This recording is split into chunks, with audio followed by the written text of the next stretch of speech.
रायगढ़ राज्य में जग्गी नाम का एक बेहद आलसी, धूर्त और एक नंबर का बदमाश व्यक्ति रहता था। जग्गी हमेशा किसी गरीब का भोजन छीन लेता तो किसी के पैसे छीन लेता। राजा विक्रम जग्गी की हरकतों से बहुत परेशान था, लेकिन जग्गी हमेशा राजा की दयालुता का फायदा उठाकर बच निकल जाता। एक दिन जग्गी एक पेड़ के नीचे आराम कर रहा था कि तभी उसने देखा गांव के मुखिया सुखिया चाचा बड़े सज धज कर राजमहल की ओर जा रहे थे। अरे इतना सच धज के कहाँ जा रहे हो मुखिया जी? क्या राजमहल में कोई दावत वगैरह है क्या? जग्गी की बात सुनकर गांव का मुखिया जग्गी के पास आकर बोला, बिल्कुल सही कहा तुमने जग्गी। क्या तुम्हें नहीं मालूम राजा विक्रम ने आज पूरे गांव को अपने राजमहल में दावत दी है? किस खुशी में? जहाँ तक मेरी जानकारी है तो आज तो राजा का कोई जन्मदिन भी नहीं है। हाँ, लेकिन आज उनका पुत्र 10 साल का हो गया है। इसी वजह से उन्होंने सारे गांव के लोगों को दावत दी है। 10 साल का हो गया है? भला उसके 10 के होने से पूरे गांव की दावत का क्या संबंध? दरअसल पंडित जी ने राजा विक्रम से ऐसा करने के लिए बोला है। उन्होंने कहा है कि अगर वो ऐसा करेंगे तो उससे उनकी प्रजा और ज्यादा सुखी रहेगी। और तुम तो जानते ही हो कि राजा विक्रम कितने दयालु हैं और अपनी प्रजा के लिए वो कितनी चिंता करते हैं। अब फिर तो काफी अच्छे अच्छे पकवान भी बने होंगे। ये अभी कोई कहने की बात है जग्गी? अरे राजा के घर पर दावत है भैया, तो जाहिर सी बात है एक से एक अच्छे पकवान बने होंगे। तो फिर तो अच्छी बात है मुखिया जी। आप चलिए, मैं भी तैयार होकर कुछ ही देर में राजमहल पहुंचता हूँ। हाँ। जग्गी की बात सुनकर मुखिया जोर जोर से हंसता हुआ बोला, लगता है तुझे किसी ने अभी तक ये नहीं बताया जग्गी कि राजा विक्रम ने सबको दावत दी है सिवाय तेरे। क्या मतलब? मतलब ये कि राजा विक्रम के साफ साफ आदेश है कि आज के दिन जग्गी राजमहल के आसपास भी ना दिख जाए, नहीं तो उसकी खैर नहीं। ये तो राजा की बहुत ज्यादा गलत बात है मुखिया जी। क्या मैं इस गाँव का व्यक्ति नहीं हूँ? वैसे तो तुम्हारा राजा बड़ा दयालु बना फिरता है। दयालु राजा वही होता है जो अपनी प्रजा को एक समान समझता है। मत बोलो जग्गी कि उसकी दयालुता की वजह से तुम आज तक बचते आए, वरना अगर तुम किसी दूसरे राज्य में रह रहे होते तो वहाँ का राजा कब का तुम्हें फांसी पर चढ़ा चुका होता। और सुनो मेरी बात को मजाक मत समझना भैया, राजमहल की ओर भटक कर भी मत जाना, बता रहे हूँ। मुखिया की बात सुनकर जग्गी के चेहरे पर क्रोध झलकने लगा। देखना मुखिया जी, जिस दिन मैं राजा बनूंगा उस दिन मैं किसी के साथ ऐसा व्यवहार नहीं करूंगा। राजा और तुम, लगता है तुम नींद में भी सपने देखने लगे हो जग्गी है। अरे तुम्हारे जैसे मक्कार और चोर कभी राजा नहीं बनते भैया। ये हसरत अपने दिल में ही रखना। अगर राजा को पता चल गया तो आजीवन तुम्हें कारागार में डाल देगा। इतना कहकर मुखिया जग्गी का मजाक उड़ाते हुए और जोर जोर से हंसते हुए वहाँ से चला गया। जग्गी गुस्से से बड़बड़ाता हुआ अपने आप से बोला, ये राजा अपने आप को समझता क्या है? पूरे गांव को दावत दी, मुझे दावत नहीं दी। ये तो मेरी बहुत ज्यादा बेइज्जती है। लेकिन कोई बात नहीं, मैंने भी अपने ऊपर पूरी बेशर्मी लाद रखी है। मैं राजमहल जाऊंगा, देखता हूँ राजा क्या कर लेता है। जग्गी तैयार होकर सीधे राजमहल में पहुंच गया। राजमहल में अच्छे अच्छे पकवान देखकर जग्गी के मुंह में पानी आ गया। अरे वाह, देसी घी की पूड़ियाँ भी हैं, मिठाई भी है। कितनी शानदार खुशबू आ रही है। जग्गी तुरंत उन पकवानों की ओर लपक कर उन्हें खाने लगा कि तभी राजा विक्रम की नजर जग्गी पर पड़ गई।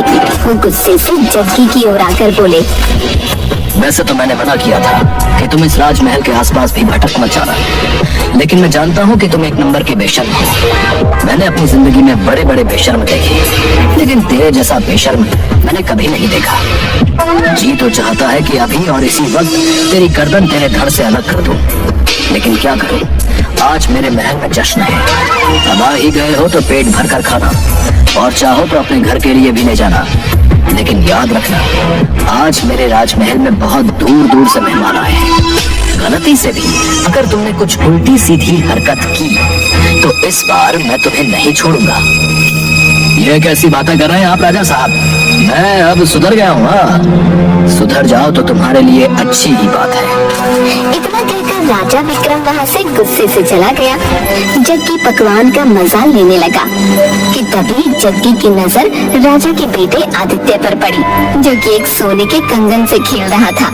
जग्गी के खुराफाती दिमाग में तुरंत एक योजना दौड़ने लगी और वो बड़बड़ाते हुए अपने आप से बोला, अरे बाबा, ये तो बहुत भारी और बड़ा कीमती सोने का कंगन लगता है। अगर मैंने इसे चुरा कर बाजार में बेच दिया तो मेरा तो 10 साल के खाने का प्रबंध हो जाएगा। फिर चोरी करने की जरूरत ही नहीं। हाँ। जग्गी मुस्कुराते हुए राजा के बेटे आदित्य के पास जाकर बोला, छी छी छी छी छी छी, राजा के बेटे होकर नकली सोने के कंगन के साथ खेल रहे हो। तुम्हें तो असली सोने के कंगन के साथ खेलना चाहिए। ये असली ही सोना है, पिताजी ने मुझे दिया है। यकीन नहीं आता तो इसे छू कर देख लो। लाओ, दिखाओ तो मुझे। आदित्य ने वो कंगन जग्गी के हाथ में पकड़ा दिया। अरे नहीं नहीं राजकुमार, ये नकली है। इसमें तो सोने का पानी फिरा है। अगर तुम्हें यकीन ना आए तो तुम जाकर अपने पिताजी से पूछ लो। जग्गी की बात सुनकर भोला भाला राजकुमार सोच में पड़ गया। ठीक है, मैं पिताजी से पूछ कर आता हूँ। इतना कहकर राजकुमार वहाँ से दौड़ता हुआ चला गया और जग्गी इधर उधर देखकर वहाँ से खामोशी से निकल गया। राजकुमार को खाली हाथ देख राजा विक्रम ने राजकुमार से पूछा, तुम्हारे हाथ में शाही सोने का कंगन था, वो कहाँ है बेटा? राजकुमार ने सारी बात विक्रम को बता दी।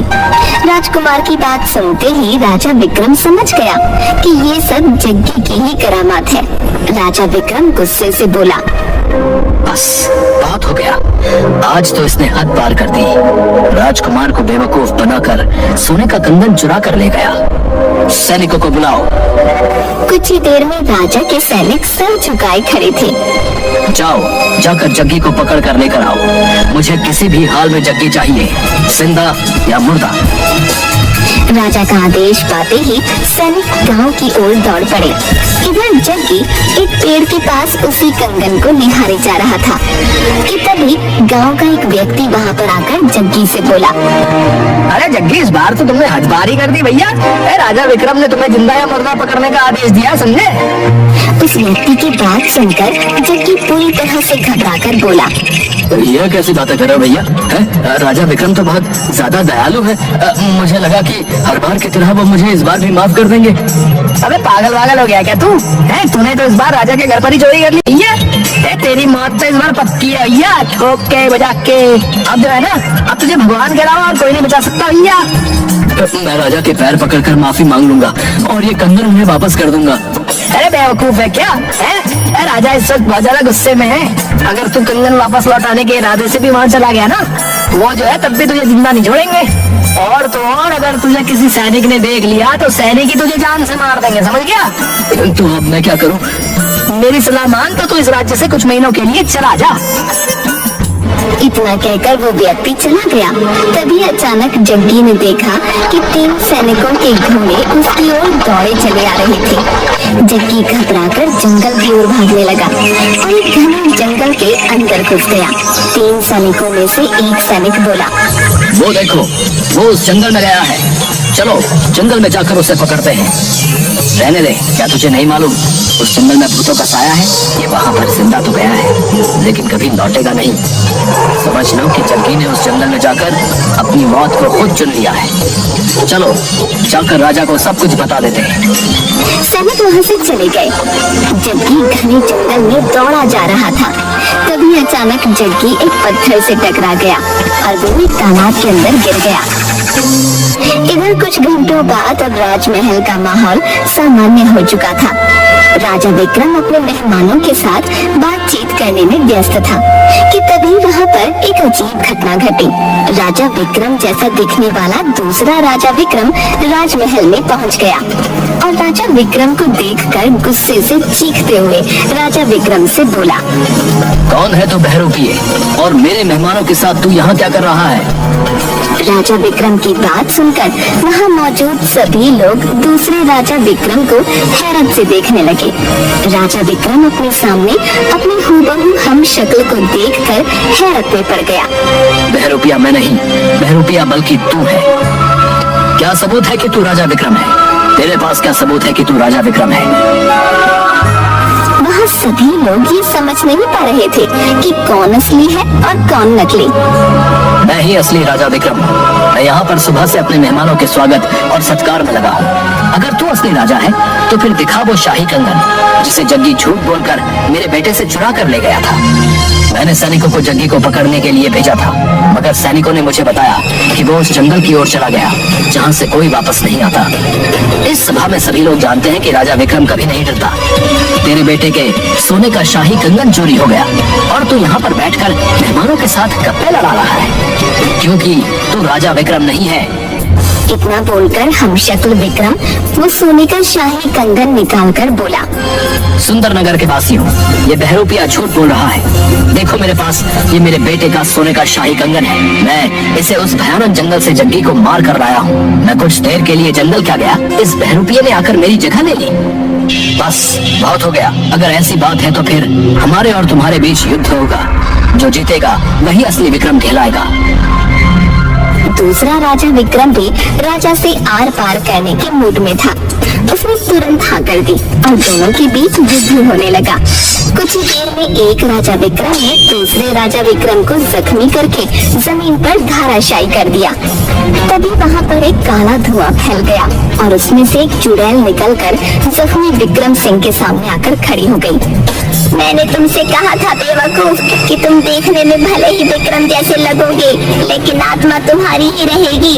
बेवकूफ, राजा विक्रम असली राजा है। उसके पास युद्ध लड़ने की कला है। और जहाँ तक तुम्हारा सवाल है, तुम तो लोगों से खाना भी चोरी करके खाते हो। तुम जख्मी हो चुके हो। राजा की तलवार तुम्हारे शरीर पर पड़ चुकी है, इसलिए अब तुम अपने असली रूप में आ जाओगे। अचानक जख्मी राजा विक्रम जग्गी की शक्ल में आ गया। राजा विक्रम हैरत से चुड़ैल से बोला, ये तो जग्गी है। ये सब क्या है? बताती हूँ, बताऊंगी ही नहीं, दिखाऊंगी भी तुझे। इतना कहकर चुड़ैल ने एक फूंक मारी और सारे राज्य के सामने एक दृश्य चलने लगा। जब जग्गी जैसे ही तालाब में गिरा, अचानक तालाब में से काला धुआं निकलने लगा और देखते ही देखते उस तालाब में से एक चुड़ैल निकलकर जग्गी के सामने आ गई। जग्गी तुरंत डरते हुए तालाब से बाहर निकलकर घबरा कर बोला, कौन हो तुम? एक चुड़ैल। मैं बरसों से यहाँ तालाब के अंदर कैद थी, मगर अब मैं आजाद हूँ। बहुत सालों पहले मैं इसी जंगल में घूमती फिर रही थी। मेरी वजह से एक साधु की तपस्या भंग हो गई थी। उसने मुझे श्राप दे दिया और मैं इस तालाब के अंदर कैद होकर रह गई। उस दिन के बाद जब भी कोई इस तालाब के नजदीक आता तो मैं उसे मार देती।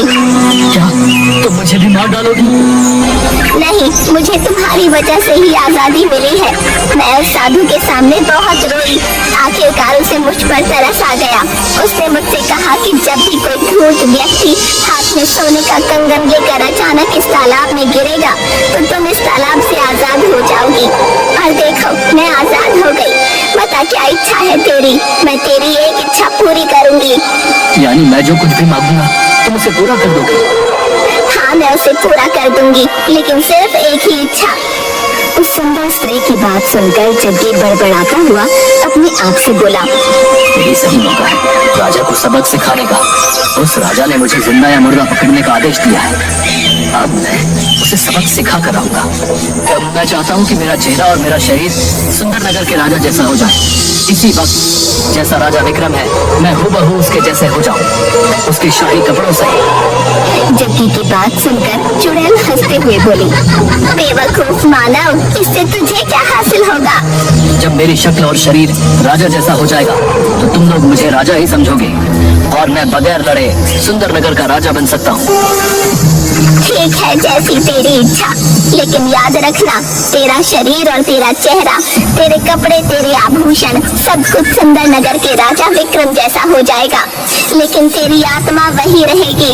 ध्यान रखना। अगर तू किसी असली राजा की तलवार के हाथों जख्मी हो गया तो तू अपने असली रूप में आ जाएगा। और देखते ही देखते जग्गी का शरीर राजा विक्रम में परिवर्तित हो गया। अब जग्गी हूबहू राजा विक्रम में बदल गया। जग्गिया करता हुआ राजा के राजमहल चल पड़ा। दृश्य समाप्त हो गया। मैंने इसे चेतावनी दी थी पर ये एक मूर्ख व्यक्ति निकला। इतना बोलकर चुड़ैल गायब हो गई। राजा विक्रम ने गुस्से से सैनिकों से कहा, ले जाओ उसे और हमेशा के लिए जेल में डाल दो। उसके बाद जग्गी को माफी नहीं मिली। उसने पूरा जीवन जेल में ही व्यतीत किया।